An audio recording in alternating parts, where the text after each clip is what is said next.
Welcome to వందు channel. ఈరోజు మన mini vlog వచ్చేసి వైశాఖ పౌర్ణమి మామిడి పళ్ళు నోము. ఇది చాలా మందికి తెలియకపోవచ్చు, అందుకనే నేను మీకోసం మినీ వ్లాగ్లో చెప్తున్నాను. ఇలా గౌరీదేవికి పూజ చేసుకొని పంతులు గారు వచ్చి పూజ చేస్తారు. చేసిన తర్వాత నోమిస్తారు. నోములో ఏమేమి ఇస్తారంటే 5 మామిడి పళ్ళు, పోక చెక్క, స్తన్నులు, తాంబూలము, పసుపు, కుంకుమ ఇవి కంపల్సరీ.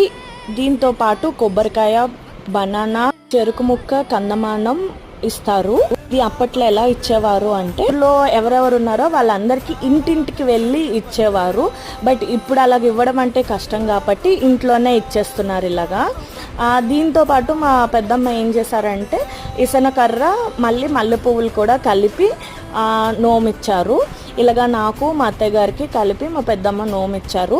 ఇదే మామిడి పళ్ళు నోము అంటారు. వైశాఖ మాసంలో ఇది ఇస్తారు. నాకు ఈ సైడ్ ఈ నోము ఏమంటారో చెప్పండి. నాకు వీడియో యూస్ఫుల్ అయితే